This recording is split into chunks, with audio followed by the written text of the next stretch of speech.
Assalamualaikum warahmatullahi wabarakatuh.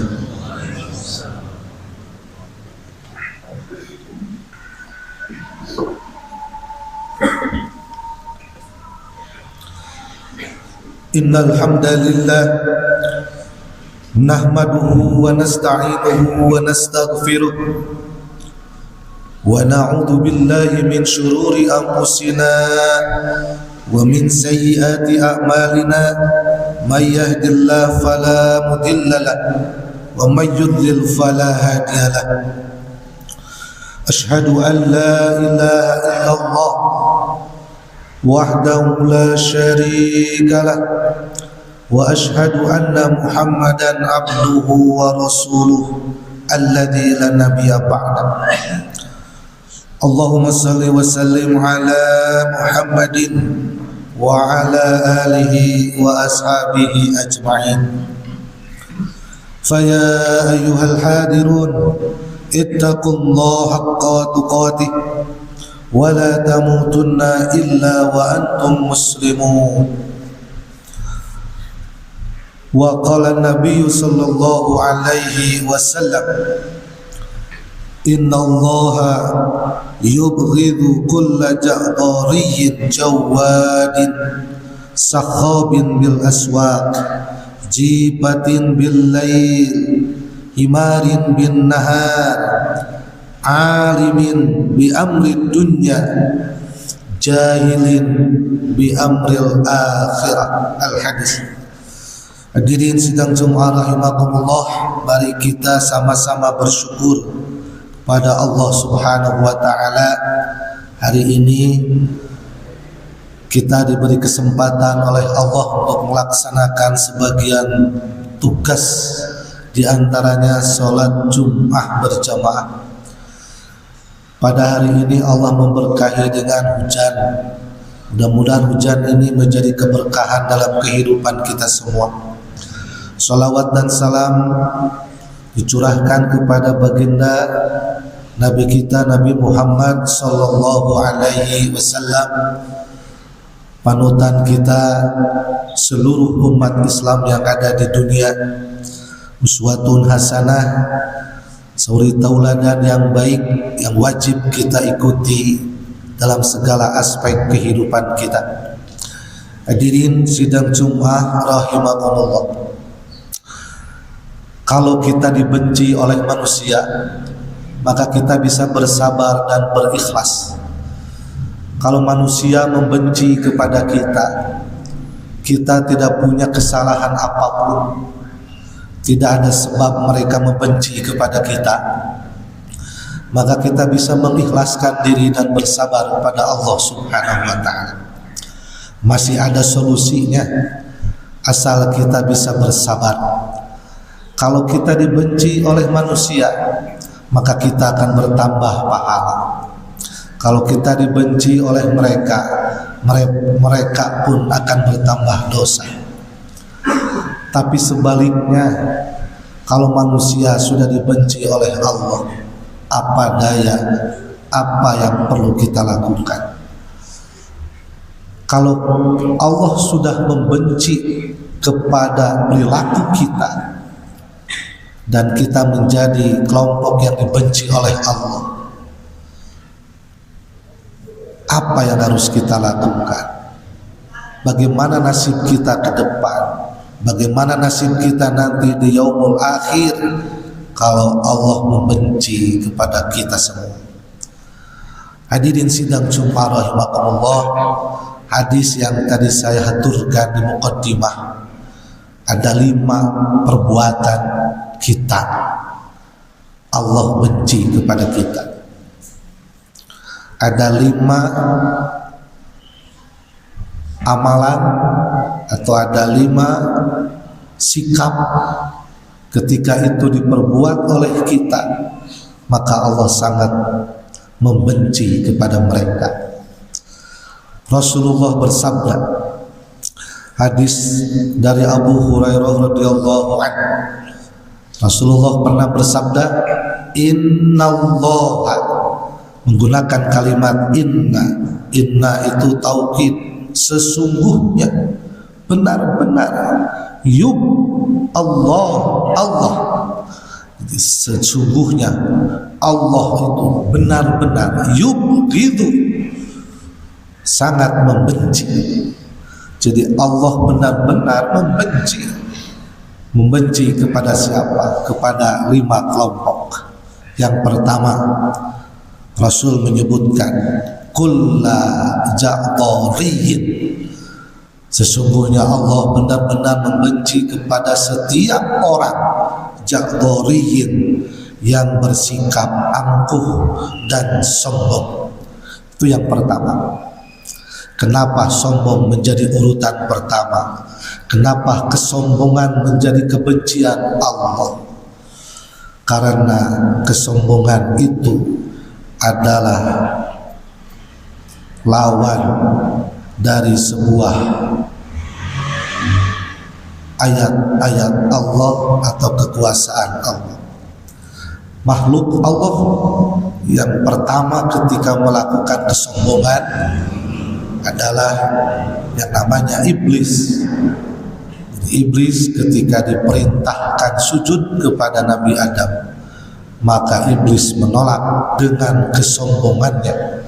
Wa kana minal kafirin. Jadi takabur, kesombongan. Jawaban iblis, ana khairum minhu. Kenapa aku harus sujud kepada Nabi Adam? Nabi Adam diciptakan dari tanah dan aku diciptakan dari api, dan aku adalah lebih baik dari Adam. Jadi kesombongan itulah yang pertama dilakukan oleh makhluk Allah. Yang pertama adalah iblis. Maka sikap sombong itu adalah sikap yang pertama dibenci oleh Allah Subhanahu wa ta'ala. Rasulullah pernah ditanya oleh sahabat Nabi ketika Nabi mengatakan la yadkhulul jannata man kana fi qalbihi misqalu dzarratin min kibrin. Ketika Rasul bersabda di hadapan para sahabatnya, tidak akan masuk surga orang yang di dalam hatinya memiliki seberat biji sawi min kibrin, dari kesombongan. Cek Sundama cacak-cacak letik berat omolamun badak. Padahal seberat biji sawi itu tampak kecil saja. Ketika ada kesombongan dalam hatinya, la yadkhulul jannah, tidak akan masuk surga. Para sahabat itu kaget. Padahal sedikit seberat biji sawi, kenapa tidak masuk surga? Maka ada yang bertanya di antara mereka, innar rajula yuhibbu ayyakuna saubuhu hasanan wa na'luhu hasanatan. Ya Rasulullah, sesungguhnya apabila ada seseorang yang menyukai bajunya yang baru, menyukai sandalnya yang baru, pakaian baru, jam tangan baru, kendaraan baru, motor baru kalau sekarang. Bagaimana dengan mereka ketika mereka memiliki kendaraan baru kemudian mereka menyukai kendaraan itu? Apakah termasuk kesombongan? Kemudian dipakai dan diperlihatkan kepada orang lain, apakah itu kesombongan? Rasulullah menjawab, innallaha jamilun, sesungguhnya Allah itu indah, yuhibbul jamal, dan menyukai keindahan. Jadi ketika dipertanyakan oleh para sahabat, oleh seseorang itu kepada Nabi, bagaimana kalau kita menyukai hal-hal yang baru, apakah itu termasuk kesombongan? Kata Rasulullah, tidak, karena Allah menyukai keindahan. Tetapi yang disebut kesombongan di sini adalah, kata Nabi, sehingga menyebabkan orang itu tidak masuk surga. Rasulullah menjawab, wahai para sahabat, ada 2 hal yang menyebabkan orang itu sombong menurut kacamata Allah, dan itu menjadi sebuah kebencian Allah terhadap mereka, dan juga menyebabkan tidak akan masuk surga. Apa itu ya Rasulullah? 2 hal itu, kata Rasulullah. Yang pertama, Yang dimaksud dengan kesombongan tadi adalah batorul haq. Yang kedua, wa ghamtun nas.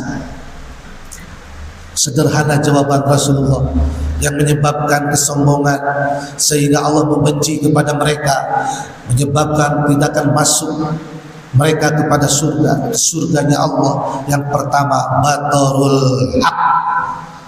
Mereka adalah yang selalu menolak kebenaran Allah.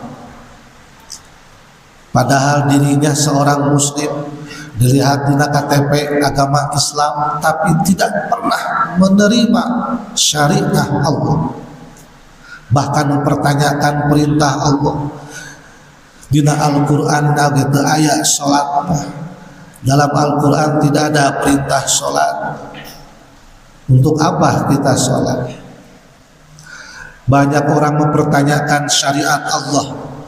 Bahkan ibadah haji juga dipertanyakan, kenapa harus ke Baitullah, di Indonesia juga bisa ketika beribadah haji, karena ada tempat yang suci. Ada orang mengatakan penghambat pendidikan di Indonesia adalah Al-Quran. Maka Al-Quran jangan dipelajari di Indonesia dan sebagainya. Jadi banyak orang yang mempertanyakan sebuah kebenaran. Al-Quran adalah sebuah kebenaran. Kenapa dipertanyakan? Kenapa dikomplain? Sholat adalah perintah Tuhan langsung kepada kita melalui Nabi Muhammad, melalui perjalanan Isra dan Mi'raj. Begitu istimewanya perintah Al-Quran. Tapi kenapa dipertanyakan untuk apa sholat, padahal tidak ada perintah dalam Al-Quran langsung. Jadi orang seperti ini bisa jadi menolak kebenaran Allah. Dan itu kata Nabi disebut dengan orang yang al-kibru, dalam hatinya punya kesombongan. Fir'aun ketika diperintahkan untuk beribadah kepada Tuhan dan Nabi Musa kan menolak.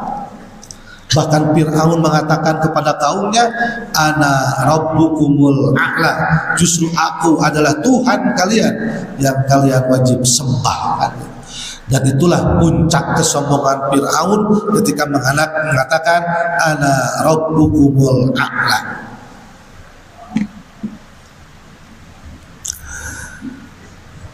Yang kedua, kata Nabi, kesombongan yang menyebabkan orang dibenci oleh Allah adalah wa ghamtun nas. Ghamtun nas itu adalah, hadirin sidang Jumat rahimakumullah, yang selalu meremehkan dan melecehkan derajat orang lain. Bahkan ketika melecehkan, bahkan ketika membuli orang, itu didorong karena kebencian, bisa jadi karena iri dengki, bisa jadi karena kebencian, bisa jadi karena persaingan. Maka orang itu selalu diremehkan dan dilecehkan, padahal dipandang orang lain, orang itu adalah terhormat. Karena dengan kekuasaan dan jabatan bisa jadi orang itu takut tersaingi, bisa jadi saingan, bisa jadi karena kebencian dan iri dengki. Karena mereka itu punya kelebihan, dia punya kelebihan, maka di framing atau dibullying sehingga orang menjadi tidak suka kepada mereka.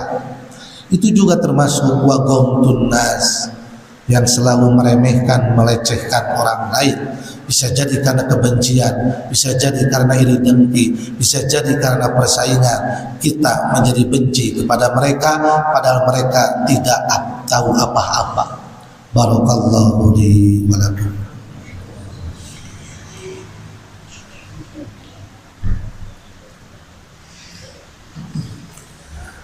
Alhamdulillahi rabbil alamin. Salatu wassalamu ala anbiya'i wal mursalin wa ala alihi wa sahbihi ajma'in. Asyhadu an la ilaha illallah wa asyhadu anna Muhammadan abduhu wa rasuluh.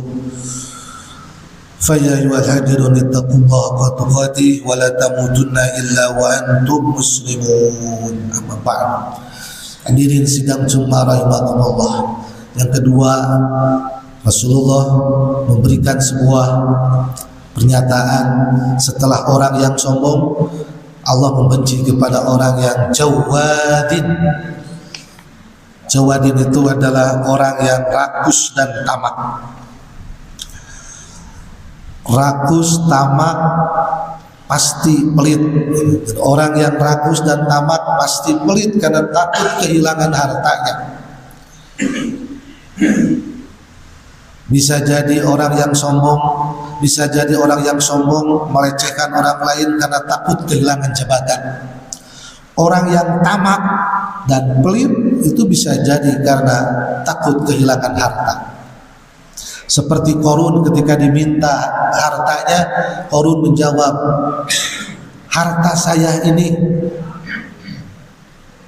didapatkan dengan keringat dari pagi sampai malam. Mencekurang mah tengenah eon enak saja kamu minta sama saya. Enggak ada hubungannya dengan Allah, tidak ada hubungannya dengan kekuasaan Allah pemberi rizki. Tapi dirinya mengatakan ini adalah hasil keringat sendiri. Nah, ketika mengatakan kita memiliki harta, memiliki kekayaan dengan mengatakan ini hasil keringat sendiri, itulah yang disebut dengan jawadin. Itu orang yang tamak, itu pasti pelit karena takut kehilangan hartanya, takut harta berkurang. Kata Nabi, ada dua perkara yang dibenci oleh manusia. Yang pertama adalah al-maut, kematian, dan yang kedua adalah qillatul mal, berkurangnya harta. Jadi dua hal itu pasti dibenci oleh manusia. Kematian karena banyak orang yang tidak mau mati. Yang kedua adalah berkurangnya harta. Berkurang karena takut berkurangnya harta, banyak orang yang rakus dan tamak dan pelit di antara kita semua. Itu yang kedua. Yang ketiga, Pak, ini menarik. Allah membenci, kata Nabi, kepada orang yang disebut dalam hadis Nabi sakhabin bil aswaq. Sakhabin bil aswaq. Kalau bahasa letter itu berteriak. Sakhabin berteriak bil aswaq, di tengah-tengah pasar. What happened? Apa yang terjadi ketika mereka berteriak-teriak di tengah pasar? Jadi konsepnya Pak, pasar. Ternyata pasar menjadi standarisasi, menjadi ukuran sikap seseorang. Kata Nabi, bahkan Umar bin Khattab kalau nggak salah, kata Nabi, kalau mau melihat seseorang yang sebenarnya, coba lihat di pasar dia bersikap seperti apa. Maka Nabi mengatakan dalam hal ini, orang yang dibenci oleh Allah adalah orang yang sakhabin bil aswaq, yang selalu berteriak-teriak di pasar. Ada syarah hadis yang menjelaskan maksud sakhabin bil aswaq adalah orang yang selalu berselisih paham di pasar. Dia yang sering berkelahi. Musoko bapak saya Pak itu kadang-kadang seringnya di pasar. Kadang melihat jongkok tetangga kok laku kita enggak, timbul iri dengki, timbul pipa seaeun dan sebagainya. Ketika ada barang yang menghalangi jongkoknya, kemudian berteriak-teriak dan sebagainya, ribut, terjadi keributan dan sebagainya.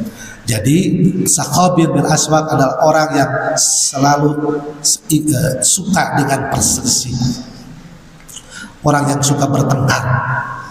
Kalau tidak bertengkar satu hari seperti lapar orang, hayame kasehate jeung batur. Jadi kalau ada orang, jadi simbol berteriak di pasar itu adalah simbol orang yang selalu berselisih dengan siapapun, selalu ingin berkelahi dengan siapapun, selalu menimbulkan keributan dengan siapapun, sehingga orang itu tidak aman dengan orang itu. Ketika orang itu meninggal atau mati, orang mengatakan alhamdulillah dia sudah mati. Itu kan karena sering berselisih dan sering berteriak di mana. Atau bisa jadi orang yang selalu menyebabkan orang berselisih, mengadu domba, si A dengan si B yang asalnya tidak apa-apa menjadi apa-apa disebabkan orang itu.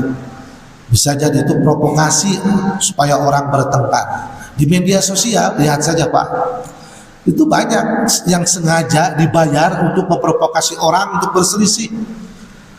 dibayar sengaja untuk diadu dombakan 2 kelompok, 3 kelompok dan sebagainya. Itu banyak seperti itu. Itu juga masuk dengan Sakhab bin Aswaq dan Allah benci kepada orang itu. Yang keempat, Pak, ini menarik kepada ke individu kita masing-masing. Kata Rasul, Allah sangat membenci kepada orang yang ketiga. Nah, yang keempat, apa itu? Jipatin bil lail, himarin bin nahar. Jipah itu bangkai. Orang itu bagaikan bangkai di waktu malam dan bagaikan binatang keledai di waktu siang. Ini menarik, Pak. Jadi ada bahasa yang perlu kita terjemahkan. Jadi hadisnya menggunakan malam bagaikan bangkai dan siang bagaikan keledai atau binatang. Ini sikap yang dibenci oleh Allah. Apa yang menjadi sebab bangkai di waktu malam? Jadi malam hanya sekedar dipakai tidur. Tidak pernah kita berpikir bahwa di tengah malam kita bisa bermunajat, bisa berdoa kepada Allah secara langsung, bisa berdialog, dan itu waktunya mustajab. Ketika tidur, ngerek-ngegrek, udang-udang berat. Terapal perjalanan malam. Setiap malam begitu, tidak pernah memanfaatkan waktu malam untuk beribadah. Kata Nabi, itu bagaikan bangkai di waktu malam. Padahal kan di malam, Pak, ada waktu doa yang mustajab. Di malam pertiga akhir itu ada sholat malam, sholat tahajud, sholatul lail. Bahkan Al-Quran menyebutkan orang-orang yang soleh itu adalah wabil ashari, di waktu sahur, di waktu jam-jam 3, yastaghfirun, mereka beristighfar kepada Allah. Di waktu malam mereka beristighfar kepada Allah, sementara orang lain sedang nyenyak-nyenyaknya tidur. Dan itu yang akan diperhatikan oleh Allah. Nah, ada orang yang gak pernah setiap malam itu bangun, ngerek, tibrak, nyegrek, bahkan keberangan subuh. Jam 7 kakara hudang, jam 6, jam 8 kakara hudang, tidak pernah menikmati waktu malam yang indah. Nah, kata Nabi, orang itu seperti bangkai di waktu malam, nggak pernah memanfaatkan untuk beribadah sekali-kali. Kalau ada orang yang seumur hidupnya sampai usia tua tak pernah hudang peting, tak pernah sholat tahajud, beristighfar di waktu malam, sehingga tak asuh, sehingga bangkai di waktu malam. Dan bagaikan binatang di waktu siang, yang dipikirkan binatang itu adalah makan, makan, dan makan. Besok makan di mana? Besok makan dengan apa? Besok makan dengan siapa? Atau bahkan besok makan siapa gitu. Keliling-keliling tempat kuliner itu dipikirkan deh. Namun kuliner sapoe teh sida teu mangih dahar jadwal ini kesini gini, nggak pernah berpikir tentang yang lain. Yang difikirkan adalah makan dan binatang itu setiap harinya berpikir itu adalah makan. Nggak pernah bertolabul ilmu, tidak pernah mencari ilmu, tidak pernah untuk meningkatkan ibadah dan sebagainya.